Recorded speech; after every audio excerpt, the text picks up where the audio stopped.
Thanks, man. Y'all are still here, huh? All right.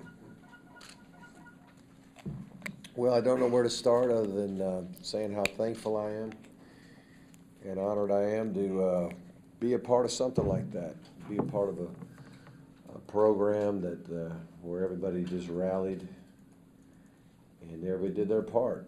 You know, all the fans, coaches, players, all of our support staff. So it takes so many people to pull something off like that. I was hoping our home field advantage would make a difference. And I think it did. It inspired, our fans inspired me. I know they inspired our players. And our players, I think, inspired our fans as well. So, beautiful weather. Field looked great. I mean, everything was, you can't ask for anything better than what happened today. And just showed how great University of Georgia can be. And I was really proud of everybody. Coach Garrison said he was glad to help you get this win off your back. Yeah. How Well, I mean, I enjoy our players very much. Enjoy Garrison in particular. He's a lot of fun. He really is a fun-loving kid, but he's a senior and he's really grown into quite a young man. And I don't normally get as emotional as I did after this one. And there's some things that certainly the game itself and the emotion of the game and the drama of the game was part of it. But there's some other things that go on sometimes in life that not everybody knows about, and I'm not going to get into it.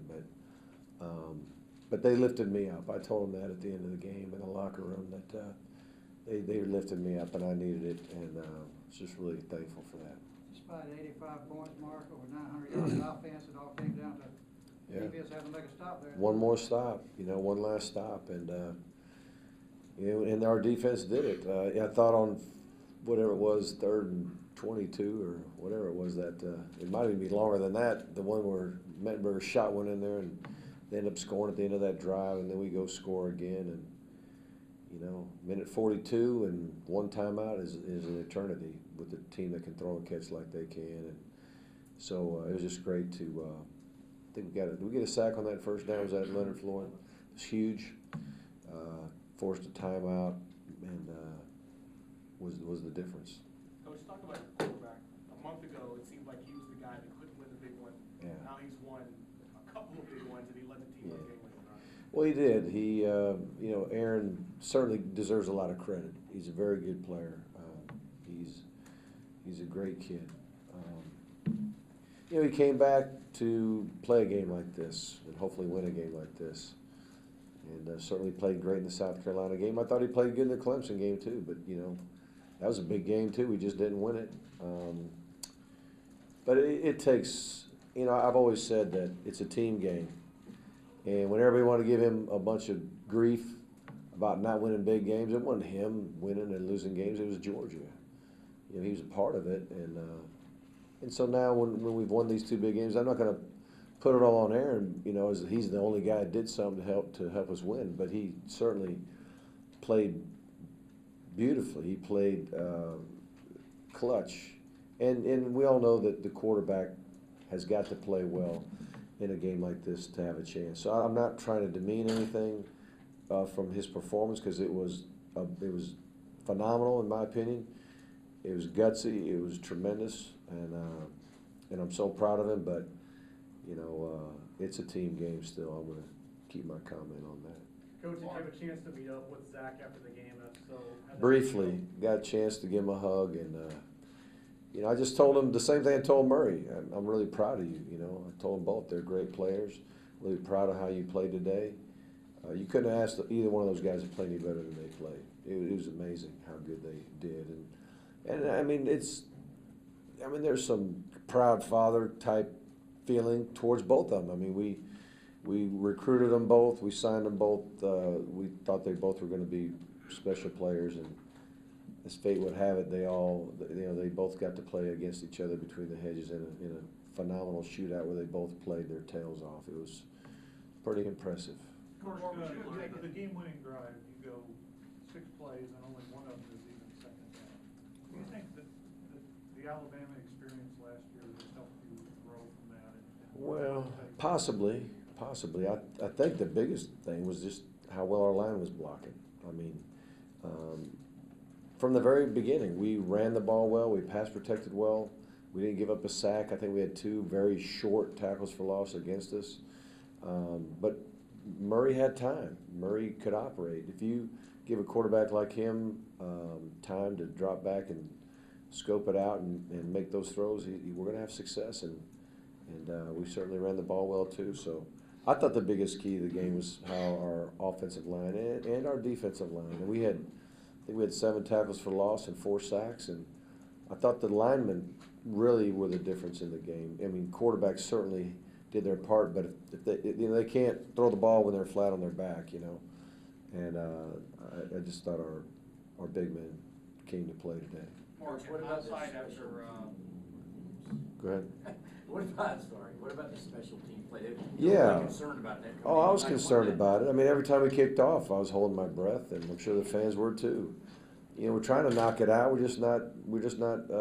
Sometimes, like a day like today, 2 quarters, you're not going to knock it out because the wind's going to be in your face, and so we had to get him on the ground. But our punt team did a good job of getting on it when the young man from LSU fumbled it, and that was big when it came to special teams. It was the only turnover they had, and we had 1 turnover as well. About as even of a game as you could get. And but our special teams didn't give up anything that cost us the game and actually made a big play that helped make the difference. Coach Hart, now in hindsight, you've been through this opening month, 2 out of 3 over top 10. Would you have taken that at the beginning of this? I probably would have, and if I had to pick, if you said it had to be 2 out of 3, I'd have said, to win the conference games. It'd been nice to win 3 of them, but we've been through it. But I'll just say this: next week, if we think it's going to be any easier, we're crazy. I mean, we're going to Knoxville, Tennessee, man. They're going to be fired up. Their fans are going to be ready to go. And if we think it's going to be anything less than what we've been living through, we're nuts. I mean, we played North Texas. That was a barn burner. So every game's going to be a barn burner until we, really get more stout on defense and continue to get our special teams in line. How much do you think this helps you, though, this opening month? I mean, no team, very few Well, right this minute, our resume looks pretty good, but again, and it's not going to be that pretty if we get whipped in the next week or 2. It's, if October's a crummy month, then everybody's going to forget about it. Coach, along those lines, how do you prevent the players from thinking they've accomplished anything just because they won? Well, I'll say this: we have accomplished something. We have done some wonderful things together. But I think everybody knows that there's a lot more.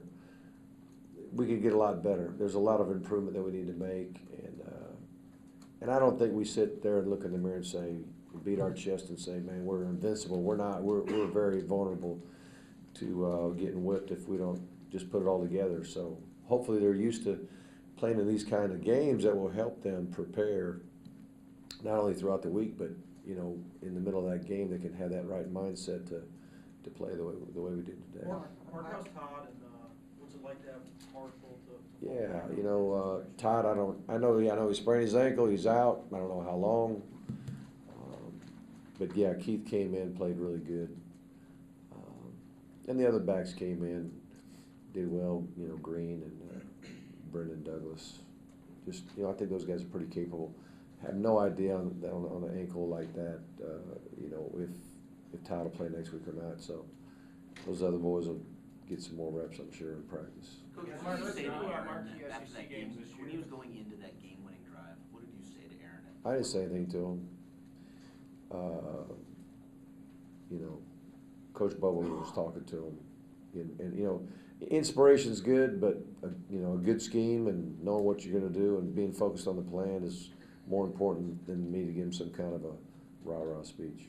Coach, Mark, the 2 marquee SEC games this season, this one and Bama, have been shootouts. Are we in a different era of SEC football? I don't think we're in a different era. I just think, I mean, obviously, both of our defenses took a hit. I mean, I think there's 16 guys in the NFL today between our team and their team, from defense alone. From last year's teams, I think 16 of them made it. So that's a lot of really good players that are gone, and a lot of really young guys and experienced guys trying to figure it out. The body types are the same, the athleticism is the same, but it just takes a while to learn how to play defense. And then they played against two veteran senior quarterbacks and two offensive schemes that are tough to defend. So I don't know if there's a new era now. I'm sure next year when all those senior quarterbacks leave, it'll probably be a year of the defense again.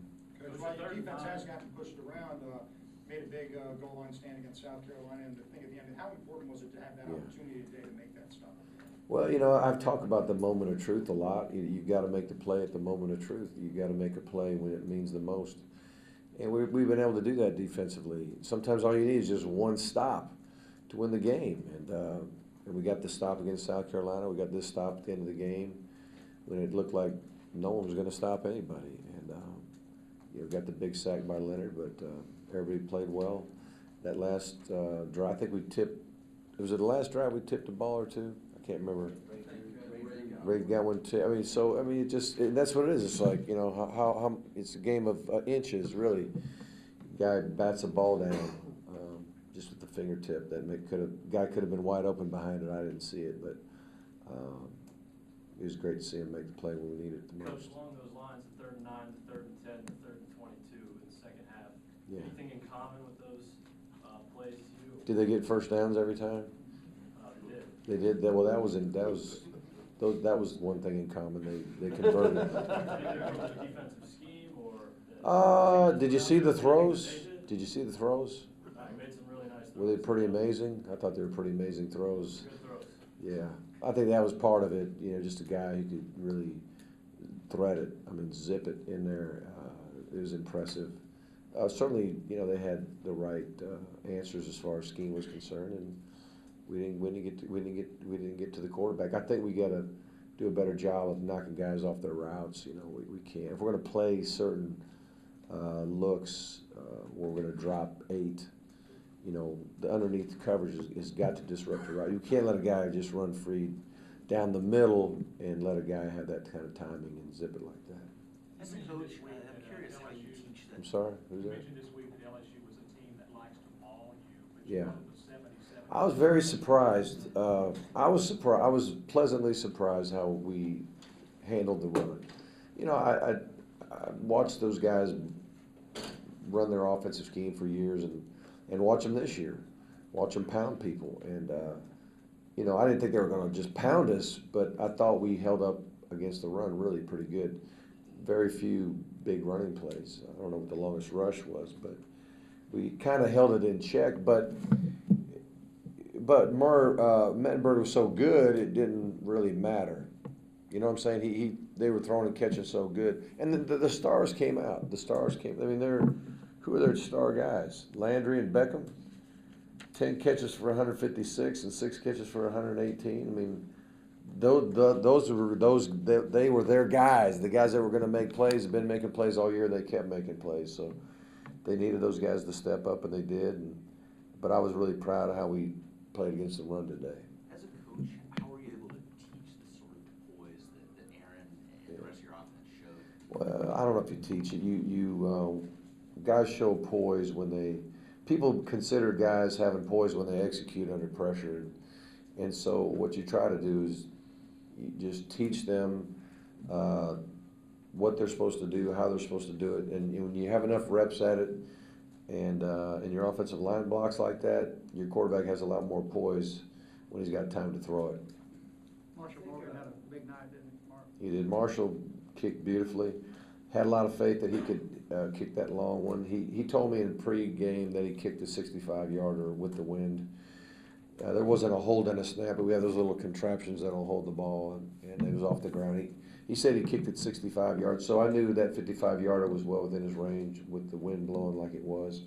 If we were facing the other direction, we wouldn't have tried a 55-yarder. And you do take a risk, because if you kick a long kick and it comes up short, and you saw I don't know who it was back there, probably Beckham, waiting for it. I mean, that's dangerous to do that, but I had faith he can kick it deep enough and accurately enough. Can you talk about your receiving core? Yeah. You know, our receivers are, they're very well coached. Tony Ball does a phenomenal job. They're precise route runners. They're sure-handed guys. They know what they're doing, how they're doing it. You know, Murray's blessed in that he's got a lot of guys that can make plays. And if you watch us last year and this year, it's not like we're trying to find one guy and get this guy the ball, or two guys get, you know, it's whoever's open. And it's fun as a coordinator and it's fun as a quarterback to throw the ball to the guy based on the coverage, based on his read, and not where you're trying to force it to one guy who may be double covered, because you feel like you're an idiot if you don't get AJ Green the ball, you know, 6 times a game. So you find yourself forcing the ball, and you find yourself trying to figure out ways to get one guy open, where now I'll say this, AJ, I'd love to have you back. I would take you back in a heartbeat, but there is something to not feeling the pressure of getting it to just one guy. Is this one of those nights where you're going to be able to quickly go to sleep, or is this one of those nights? I'll never sleep tonight. I won't sleep tonight. I don't sleep after the games, win or lose, really. I have a hard time. Night before the game, I sleep good. People's like, can you sleep before the game? I sleep fine. But after the game, there's just too much adrenaline. And after this one, I might not sleep for 2 nights. So. How impressed were you with Josh Harvey Clemens today? Very His good. performance? Josh Harvey was great. And he was great on special teams, too. We Corey Moore, Josh Harvey Clemens. We put some guys, Marlo Herrera, Rameek. We were having some guys cover some kicks that, you know, we were maybe trying to save a little bit for defensive snaps. We said, forget it. We got to get our best guys in there, and it helped us. But I thought Josh tackled extremely well today. Yeah. Well, when a safety makes that many tackles, do you view that as a good thing or a bad thing? Well, most of the times, the safety is the guy that we're trying to be the unblocked guy. You know, when everybody plays their gap, that usually makes him the free hitter, and you got to make the tackle. You got to make the play. So it's not that uncommon for a safety to do that. A lot of times we're scheming it to where everything spills to him, and then he's got to be that sure tackler. Coach, any part of you leaving the field today feel like that might not be the last time you see those guys this year? Oh, you're right. We certainly could play them again. They're a great team, and you know, the thing I knew going in, I didn't want to talk much about it, but if we lost the game and won every game afterwards, we still go to Atlanta. They lost the game today, and if they win the rest, they go to Atlanta. Both teams had a chance to control their destiny in league play, win or lose. You know, but when it came to a national championship hope, we couldn't afford any more losses. We can't afford any more. Probably not. I mean, you might could win it with 2 losses, but doubtful. And you know, they played a top 10 team at Georgia with all the advantages we had of being home, and it was a great game. So I doubt they'll drop very far in the polls. They'll still be in position to have a chance to win it all too. Trey Matthews said after the game that there were a couple times where he was afraid to lay a guy out because of the targeting rule. Yeah. How much does that affect how the guys in the secondary play? It affects them. It affects them because it's different.